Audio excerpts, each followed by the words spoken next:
உன்னை எந்த அளவுக்கு நெருக்கிறான் பாரு. மலை அடிவாரத்தில் மாடு ஆடு மேய்க்க முடியல, மலை மாடுகளை மேய்க்க முடியல, மேய்க்காதங்கிறான். காரணம் என்ன? நீ எங்க போனீன்னா காட்டுக்குள்ள அவன் என்ன செய்யறான்னு உனக்கு தெரிஞ்சிடும். நீ வெளியில வந்து சொல்லிடுவ. காட்டை அவன் வித்து கொண்டிருக்கிறான், காட்டை பெரும் முதலாளிகளுக்கு கொடுக்குறான். அங்க அவன் ரெசார்ட் போடுறான், ரெஸ்டாரண்ட் போடுறான், மாளிகை கட்டுறான்.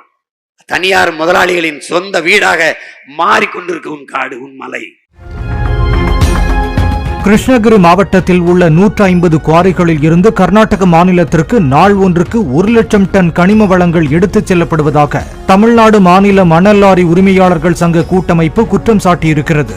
கர்நாடகாவில் இருக்கிறவங்க அங்க கிரஷர் போட்டு நம்ம மலையை ஒடிச்சு டெய்லி 4000 லாரி கனிமங்கள் போகுது. அதாவது 1 லட்சம் டன்னு கர்நாடகாவுக்கு போகுது.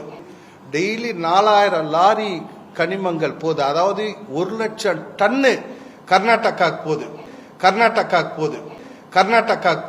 தேர்தல் நெருங்கியாச்சு, தேர்தல் தேதியுமே சொல்லியாச்சு. ஆனாலும் கூட இந்த திருட்டு திமுக திருட்டிட்டு தான் இருக்கு. பாருங்க, கனிம வள கொள்ளை பகலும் ராத்திரியும் எல்லா மாவட்டம், முக்கியமாக கன்னியாகுமரி மாவட்டத்தில இருந்து மொத்த மலைகளையும் இடிச்சு கொண்டு நம்ம கேரளாவுக்கு கடத்திட்டு இருக்காங்க. தேர்தல் நெருங்கியாச்சுல, இனியாவது மக்கள் கிட்ட இருந்து சரி நமக்கு வாக்கு வாங்குவோம், கொஞ்சம் கம்மி பண்ணுவோம் சொல்லி இல்ல. பாருங்க மக்களே, மனசு வலி. எனக்கு போட்டு என்னை வெள்ள வச்சினா நீ வாழுவ, இல்லைன்னா செத்து போவ. எல்லாருக்கும் அழுத மாதிரி உனக்கு அழுதுட்டு போவேன். இப்படித்தான்